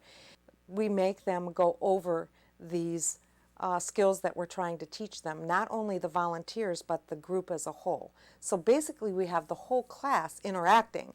So if they say left, right, left, behind you, in front of you once, they say it at least 8 or 10 times before the workshop is over. So we've had many teachers and many principals tell us, and we even had one child that came up to us and said, you know what, Miss Spansky, we were going to cross the street the other day and we remembered, look left, look right, look left. So that was very rewarding. And so I think the repetition, the interaction with the children and with the items in our workshop is very important to them and to us. Before you even go into the safety part of it, they're in awe over the traffic light, and then our railroad crossing signals actually work. So they're just like, oh, ooh. And we get up there and we tell them, and we even give them some trick questions. You know, we'll say, well, we can see that train all the way down the track. Do you think we can make it, because you're fast and I'm fast and we can run? And of course they're very enthusiastic and no, we shouldn't do this. So we teach them that in some urban areas you will not have the gates that come down to keep you actually from crossing, that you may just have two sets of tracks, and just because one goes by and the signals stop doesn't mean that another one can't come from the other direction. So we tell them it's very, very imperative that they stay back from the tracks and they wait till those signals stop and to look both ways. And even once those signals stop, to look both ways, and they should never run across the railroad tracks. They should walk and continue to look both ways, because it's not safe and they could fall. They could injure themselves if they're alone, if they're not with someone. It could be very dangerous, because not only could they injure themselves, they may not have help if there is a train coming, because they are so small. And as you know, some of those tracks are very large, and you're talking in kindergarten through 4th grade, some of those children are very small children. The main thing is that we tell them that only you know when it's safe. You have to make that ultimate decision. So make sure that you know that it's safe before you cross those railroad tracks or a street. One of the other things that we cover in the safety workshop, and it's also repeated in our video, children don't have that perception of the miles per hour. It's very dangerous. And the same thing with trains. We tell them that train could take, you know, forever. It's way down there, but we don't know the actual miles per hour. We decided to use videos. The first one is geared for kindergarten and 1st grade, and that is Otto the Otto, put out by AAA. Hi kids! A lot of times you have to walk to get to places. And when you're walking, you have to be especially careful of cars and bicycles. Oh no! Those kids are walking the wrong way! That's dangerous. I'm going to talk with these kids. Down at the clubhouse, they're talking about the safe way to walk on streets without sidewalks. I say you can walk across the street anywhere you want, as long as you look first. And don't get squished flat by a car. That's a fairly simple way of looking at safety. There are actual rules and laws for walking. Yeah, but the most important one is you don't get squished flat. Who's right, Maggie? Patrick or us? I guess in a sense, everyone's right.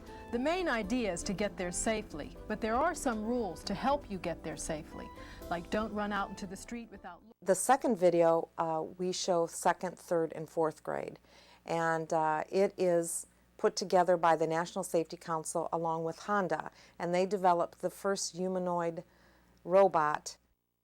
Hey,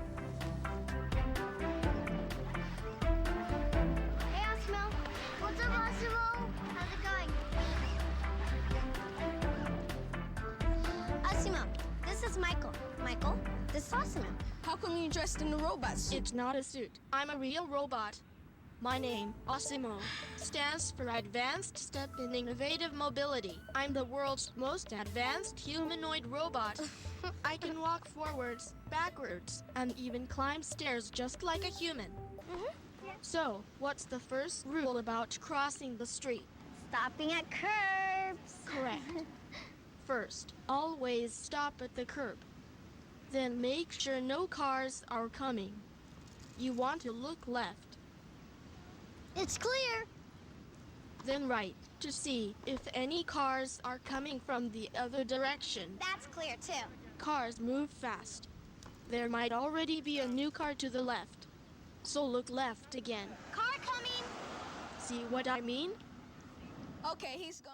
Kids love this. They relate to Osmo, as well as the younger children relate to Otto, who is an animated automobile, and he tells them about crossing streets. Osmo does the same thing, and he actually goes through with the children and tells them how to cross the street at an intersection with a traffic light, with the pedestrian crossing.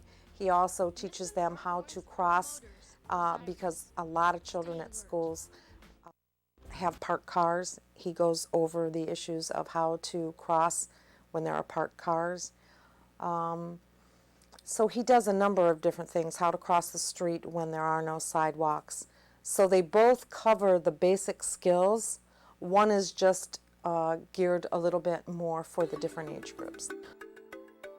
I think it was really nice because they had a real life robot talk to you about safety, and you got to actually do what he said was safe.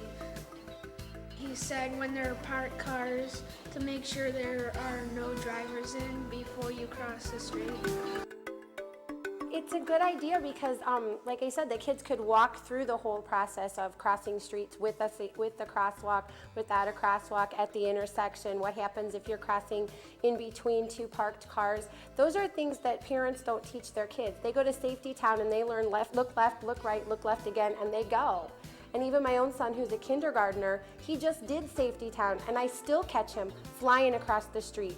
And all I have to do is say, Matthew, remember Osimo? And he stops and he thinks and he does all the steps that he was taught in the video. It was a great refresher, especially for them, now knowing, what to do and kind of even additional things that they may not have been told or considered before. Most of the kids did their little safety program back when they were getting ready to go to kindergarten. They start out learning all those safety rules. Then as time goes on, if you don't reinforce those safety rules and keep telling them, just like we do as adults, we think we're safe. We don't have to follow those rules anymore. We can do what we want. We can take a chance and run across the road. And I think this program was very good at reinforcing the fact that even though we're growing up, we still have to be careful. We still have to follow the signs. We still have to follow the railroad crossings, especially around here in Amherst. We tend to have a little trouble with the railroad crossings and kids wanting to play on them. So I think it was a good review. I think it was done in a fun, learning way, and the kids really enjoyed it. We were very happy to have everyone here at St. Joseph's School. In 2009, Mr. Carney felt that if we expanded the program and went into the technological era, that we could cover more schools and help more students. We felt that second, third, and fourth graders would get much more out of it and enjoy it if it was on a computer. We use one disc that's called Walk Smart for second and third graders. It teaches the children where to walk. It teaches them things that they should know about traffic signals. And the third part of it is watching for cars. The fourth grade disc is called Safer Journey. That is in a three-part section with a fourth part that's added called Library, so that if they want to go back in as fourth graders and actually look up anything that they just viewed, it will give them a description. Each one allows the student to interact on the computer individually. Well, you move the mouse back and forth. Try it. We thought the student will look at it, because they love to work on computers, so that they would look at it as fun and a game, and each student can work at their own level or at their own pace. Our response has been amazing. They enjoy being on the computer, so I think just by clicking and being able to listen and observe those things, it's more interactive with them. This program is teaching the skills of being more observant as they're crossing the street and being more aware of what's going on around them. It makes me work harder. We have to guess if the cars can come from which way. Gets my brain on learning. It helps me learn how to cross streets and how to watch for cars. You have to look both ways when you go across the street and everything, because it would actually teach me something. Sometimes we just think that students know exactly where they should be walking. There's a sidewalk, and we know that they should cross at the light and look both ways. It tells you what to do and what not to do in the street. This just reinforces, because sometimes the students don't know all of those things. They haven't always been taught. They are much better off for being part of the program. If it saves one life, we feel like we've made a contribution. It's our way to give back to the communities.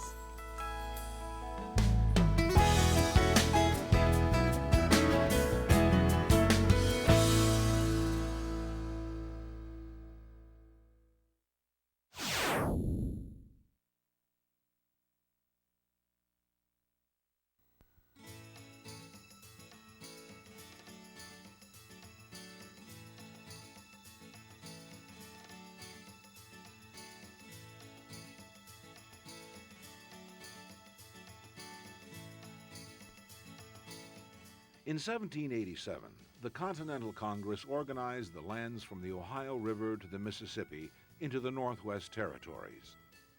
In 1803, the first of these territories to become a state was Ohio. Ohio was in turn divided into various land grants, including the Connecticut Western Reserve in the northeast corner of the state. The Western Reserve included the area that is today Lorain County. As Ohio gradually increased its counties to the present 88, the land we know as Lorain County went through several changes. Until 1810, the area was split between Geauga and Portage counties. When the area was being organized into Lorain County in 1822, it was created out of land from Huron, Cuyahoga, and Medina counties. At the time of its birth, Lorain County included Olmsted Township, now in Cuyahoga County, Spencer and Homer Townships, now in Medina County, and Troy and Sullivan Townships, now in Ashland County. This map illustrates the county as it appeared at the time of Ohio's centennial, and although some of the townships have been absorbed by incorporation, it also represents the shape of Lorain County today. Let's take a brief historical look at each of Lorain County's 21 townships. In 1807, the Calvin Hoadley and Herman Bronson families of Waterbury, Connecticut, began the settlement of Columbia. After a 3-month trek, the pioneers arrived in their new homeland in time to celebrate Christmas. The Bronsons, including their 7-month-old son, began that winter sheltered by their overturned bobsled wagon converted into a frontier lean-to. The mouth of the Black River also saw the beginning of its first settlement in 1807, when Azariah Beebe established a trading post for Nathan Perry. This area, which 20 years earlier had seen a short-lived Moravian mission, would gradually grow into the village of Charleston in the township called Black River. Years later, this township would be removed from county maps because of the incorporation of the City of Lorain. Charleston adopted the county's name of Lorain when the city was incorporated in 1874. The dramatic growth of the city was spurred on by the expanding fishing and shipbuilding industries. In 1894, when Tom Johnson brought his steel mill to town, Lorain's destiny to be the county's largest city was assured. In 1813, the township of Ridgeville was officially organized. 3 years earlier, members of the Beebe, Terrell, and Root families had established this new settlement they called Rootstown. The change to Ridgeville was decided upon to indicate the sand ridges that passed through the area and provided transportation routes and fertile farmland. The area around the intersection of Butternut Ridge and Roots Road, first called Briggs Corner, was by 1880 known as Fields Corners and was the site of the town's water well. With the growth of the city of North Ridgeville, the township of Ridgeville was incorporated out of existence. In 1810, Silas Wilmot, along with Asa and Ira Morgan, erected a cabin on Butternut Ridge, and the community later called Eaton Township was begun. Wilmot married Chloe Hubbard of Ashtabula, and they were given the cabin, thereby becoming the township's pioneering couple. When Ridgeville Township was organized in 1813, it included Eaton, which was at that time called Holbrook. While the area was still a part of Cuyahoga County, the township of Eaton was separated from Ridgeville. Its first officers were elected in 1823, while the township was in transition to the new Lorain County. Amherst's township's founding can be traced to one Jacob Shoup. After first settling on the Black River, he moved in 1811 to the Beaver Creek. By 1815, he had erected a grist mill and the area's first distillery. Whiskeyville, today the intersection of Routes 58 and 113, earned its nickname as a center for the production of this important pioneer commodity. As the primary community of the township developed at the Old Spring, it came to be known as Amherst Corners. By 1836, the name Amherstville was recorded in the county offices, and in 1873, the town was incorporated as North Amherst. In 1909, the U.S. Postal Service had to choose between the villages of North and South Amherst. They chose the former, which then became the official and present-day Amherst. In 1917, in the northeast corner of the county, the township of Avon became another of Lorain County's 21 townships to vanish due to city incorporation. In 1814, Wilbur Cahoon had arrived from Montgomery County, New York, to become the first to settle in what was then Troy Township of Cuyahoga County. The farming community grew around its power source, the French Creek. Development along the interurban line would incorporate the northern part of the township into the city of Avon Lake in 1911, with the remainder of the township becoming the village of Avon in 1917. It was families such as the Burrell, Day, and Roots who established themselves in the Sheffield area in 1815 and 16. The township of Sheffield would not actually be created until 1824, when the newly elected Lorain County Commissioners made the township one of the first acts of their administration. The land had been primarily in Cuyahoga County prior to the 1822 reorganization. The southwest corner of the township was in Huron County and is today the only place to find a small section still called Sheffield Township. The remainder of the area has been incorporated, like its neighbor Avon, with the north becoming Sheffield Lake and the south the village of Sheffield. In 1816, Colonel Henry Brown of Stockbridge, Massachusetts, purchased a large tract of land known as Number 6, Range 19. Mr. Brown would later name the township after himself by simply adding Helm to his family name. Like the Old Saxon Ham, the suffix meant home.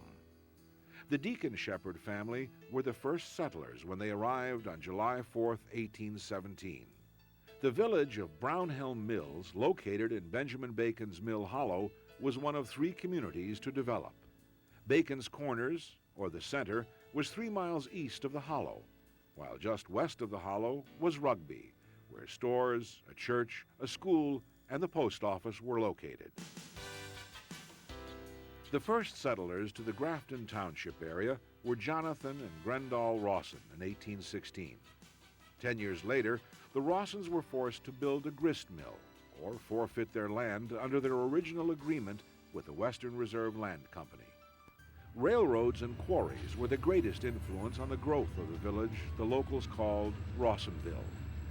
The quarrying industry in particular was responsible for the influx of French-Canadian, Welsh, Irish, Polish, and German immigrants. In 1877, when the village was being incorporated, the name Rawsonville was dropped in favor of the railroad station name of Grafton. Originally a part of Elyria Township, Carlisle was settled in 1816 by John Bacon of Windham County, Vermont. When the new Lorain County was being organized in 1822, Carlisle Township became its own entity. LaPorte developed as the township village with Phineas Johnson as the first postmaster and hotel owner. In 1840, Anson Brayman's Carlisle Nursery became the first of its kind in Lorain County. Quarrying was another important industry of the township, as the sandstone blocks were used for city buildings as far away as Toronto. Founding father Heman Ely owned over 10,000 acres of the land that would be developed into the township of Elyria, and the city, which also bears his family name. In 1817, Artemus Beebe headed a work crew that came to establish a new village at the Y of the Black River branches. Mills were constructed and the main street cleared. Beebe's crew also erected a home for Mr. Ely at Broad and East Bridge Streets, and a home for himself across the street, which became the Beebe Tavern. Both structures avoided demolition until well into the 20th century. In 1822, Mr. Ely spearheaded the movement to create Lorain County. He donated the land for the county courthouse, thus influencing the choice of Elyria as the county seat. Mr. Ely's little village would develop into a city with a varied industrial base as well as the center of government for Lorain County. Simon Durand came to America as an interpreter for Revolutionary War hero French General Lafayette.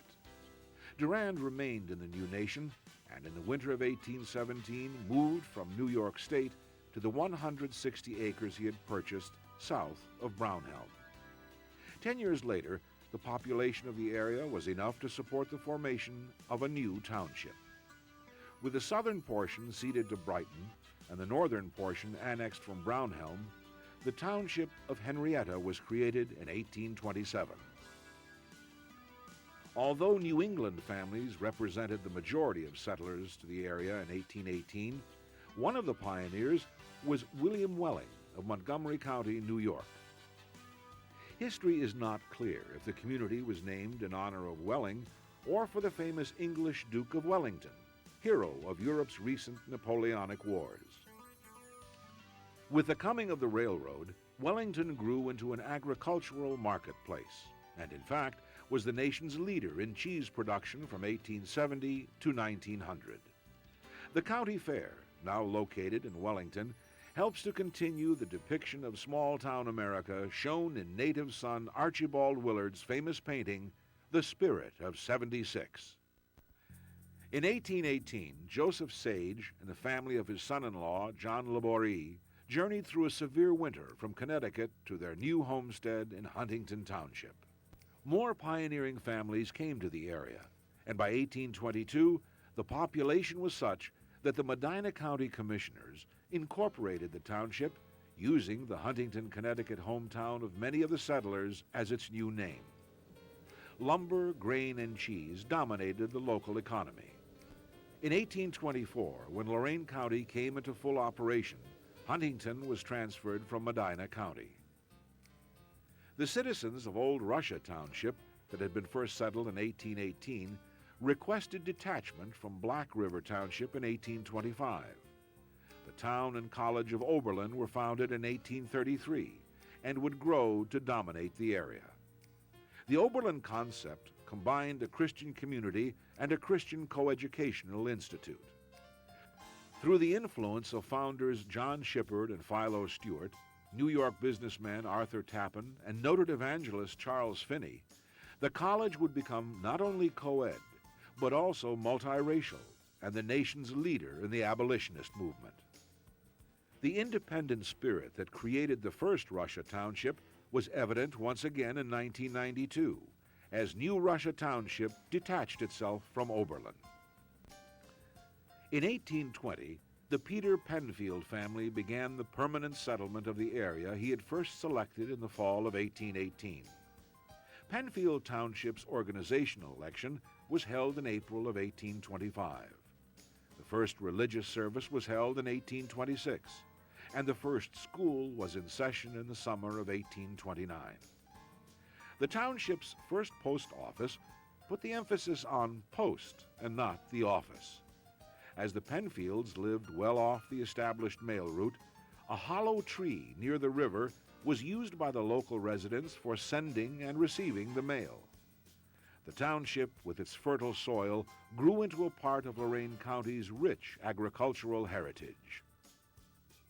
In the fall of 1820, Abner Loveland Jr. became the first permanent settler of Brighton. Within a year, the families of Joseph Kingsbury and Abner Loveland Sr. had arrived, and the new community began to grow. With elections held in the spring of 1823, Brighton Township was being organized at the same time the area was being transferred from Medina to Lorain County. Like much of the new county, Brighton was essentially agricultural. Although Pittsfield's first settlers arrived in 1813, the area was considered too dangerous because of the British and Indian activity connected to the War of 1812. By 1820, the land was surveyed, and Milton Whitney became the owner of a large parcel. Whitney arranged for the Waite brothers of Russia Township to become the first permanent settlers in the spring of 1821. By 1831, there were enough residents to request that the county incorporate a township independent of Wellington. Pittsfield was chosen as the township's name to honor the Massachusetts hometown of many of the area's pioneers. LaGrange Township's first settler was Nathan Clark, who in the fall of 1825 established his new homestead on the east branch of the Black River. By the summer of 1826, 14 more settlers had arrived. The name LaGrange, which is French for the farm, was chosen to honor French General Lafayette, as it was also the name of his country estate. In 1827, the area was separated from Carlisle Township and reorganized with elections in April into the new township of LaGrange. By 1875, the center had grown into a village, also incorporated as LaGrange. The pioneer settler of the Camden area was Leonard Clark. Over the next 4 years, other families moved into the area, including Roswell Babcocks, who built the first frame house in 1833. Early on, the area was divided between Henrietta and Brighton townships. In 1835, the new township of Camden was created by the county commissioners and the first elections held in April of 1836. When the first post office was established in 1835, the community was called Panelise. The name was changed to Camden, then later to North Camden. In 1852, the Lake Shore and Michigan Southern Railroad called its station Binghamton, but that was soon changed as the town adopted the name Kipton. Kipton's more important connection to the railroad was a tragic collision in 1891. The wreck was instrumental in the creation of standardized or railroad time. Rochester was the last township within the present-day boundaries of Lorain County to be settled. Stephen Babcock brought his family from Massachusetts in the spring of 1832 to settle on land he had prepared the previous year. The area grew quickly, and by 1835, the commissioners formed a new township with the first elections held in April of 1836. The township's farming and related businesses grew with the population. By 1880, close to 700 citizens lived in the area. The population shifted from Rochester Center to Rochester Station when the Big Four Railroad came through the township. The small town boom would turn to bust when the railroad eliminated Rochester as a scheduled stop. The depot would be used as a schoolhouse, as the home of the Rochester Rod and Gun Club, and today as the home of the Rochester Historical Society.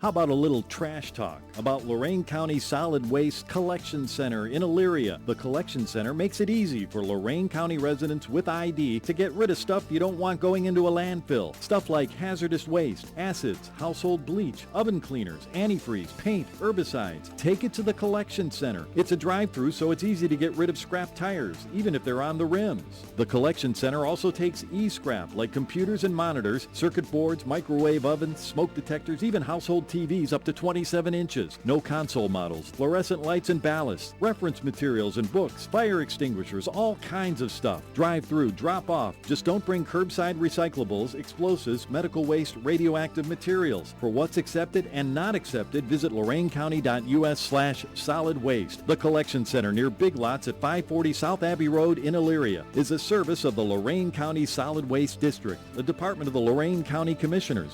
Carpooling, a great way to save on fuel, tolls, and parking. Serving 13 counties, secure and safe Ohio rideshare makes it easy to connect with carpool partners safely. You control information shared. Discuss your destinations and needs through